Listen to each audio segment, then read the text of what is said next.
Hello, grade 9. How are you? I hope you all are fit and fine. So, today we will discuss the next part of the chapter. Okay, chapter 15, and the name of the chapter is Improvement in Food Resources. So, let's start. Today we will start with crop production management. India is an agriculture based country that you all know, and in this country agriculture sectors engages about 70% of its population and accounts for 40% of the gross national product, that means GNP. Crop production management refer to the controlling the various aspects of the production to obtain the maximum and best yield.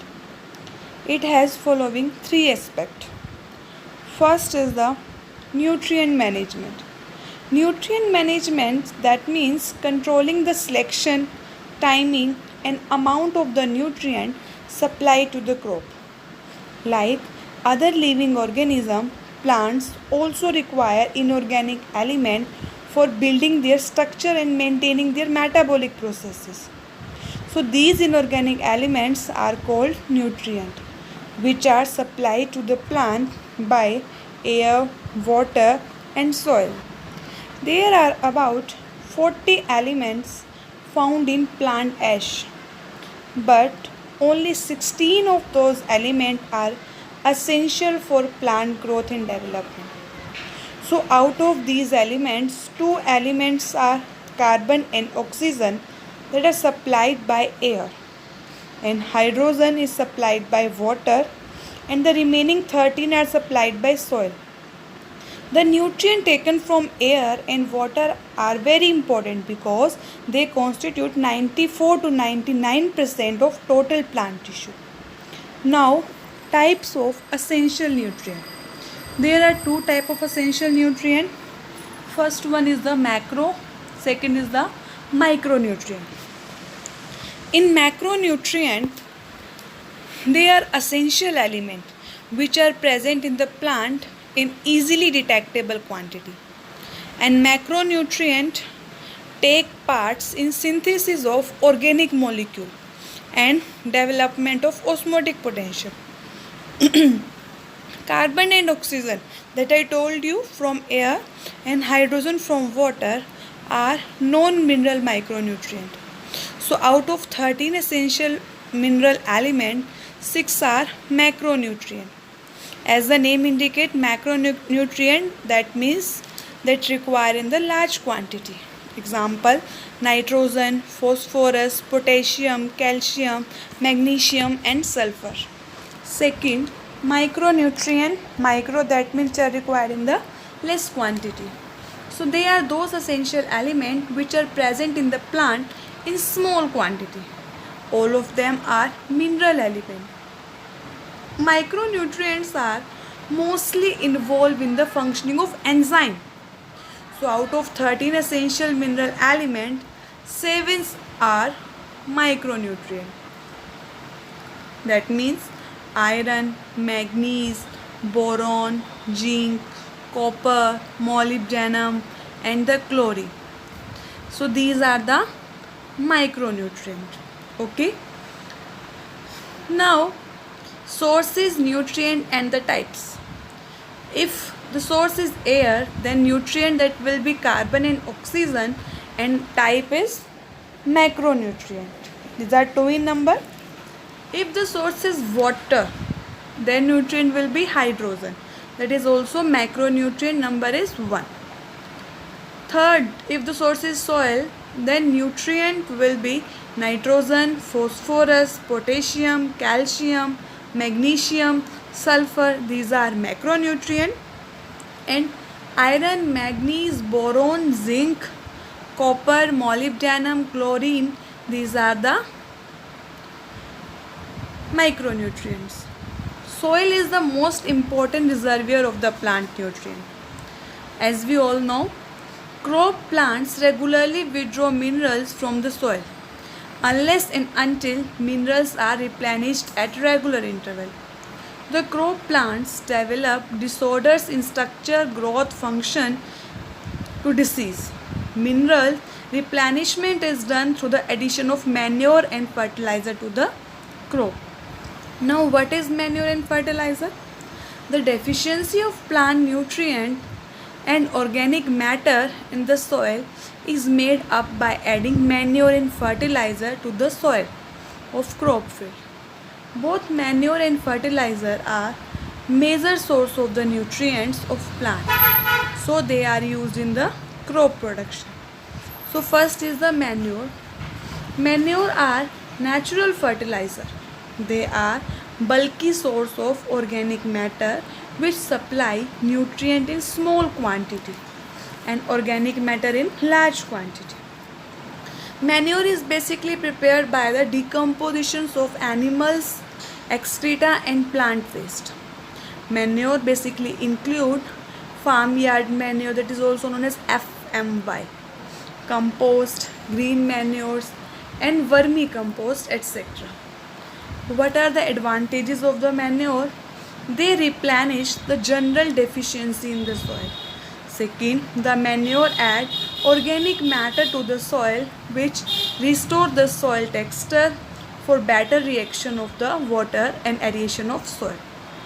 Thus, organic manure help to improve the physical properties of the reduced soil erosion, increase the moisture holding capacity or soil, and above all these advantages, they are low cost nutrient carriers. Using biological waste material is a way of recycling the farm waste. Manures also protect our environment from synthetic chemical. Now I told you about the vermicompost. So what is vermicomposting? The degradation of organic waste through the consumptions by the earthworm, that is called vermicomposting. An earthworm is physically an aerator, crusher and mixture. Chemically it is a degrader and biologically a stimulator of decomposition.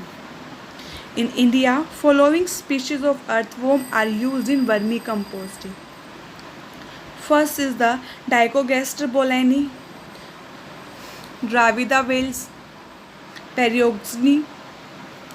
These are the Indian species, and Icenia foetida or Eudidalus and Eugenia, that is the exotic species, that means foreign species, that is not Indian species. Now fertilizer are the source of plant nutrient that manufactured commercially from chemical. Fertilizer basically supply nitrogen, phosphorus, potassium, that is known as NPK. They are used for good vegetative growth. They are one of the major components for obtaining higher yields, especially in expensive farming. On the availability of the nutrient from them, fertilizers are divided into following four groups. First is the nitrogenous fertilizer, second phosphoric fertilizer, third potassic fertilizer, fourth complex fertilizer. Nitrogenous fertilizer include urea, ammonium sulfate and sodium nitrate. Second, phosphoric fertilizer basically include dicalcium phosphate, triple superphosphate, single superphosphate, etc. Next is the potassic fertilizer, which include potassium nitrate, potassium sulfate, muriatic potassium chloride. And in complex fertilizer, nitrophosphate, ammonium phosphate, urea ammonium phosphate, etc. So these are the fertilizers which basically used in the crop field. Now, difference between manure and fertilizer.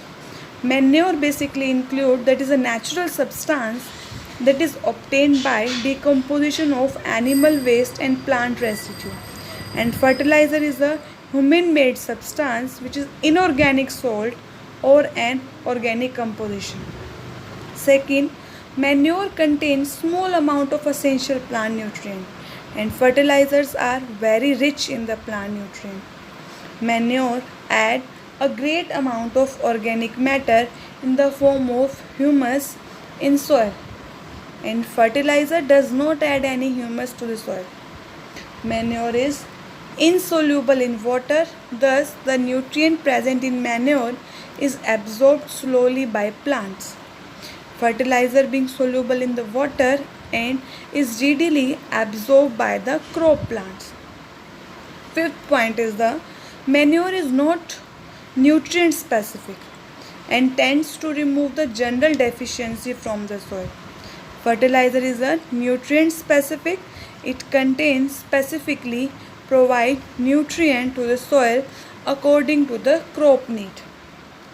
Sixth point, a manure is the voluminous and bulky, so it is inconvenient to store, transport, handle and apply to the crop. Whereas fertilizer is compact, concentrated, so it is easy to store, transport and apply to the crop. Seventh point, manure is cheap and is prepared in rural homes or field and fertilizer is costly and is prepared in the factory. So rest part we will discuss in the next lecture. Till then, stay at home, stay safe, be happy and thank you.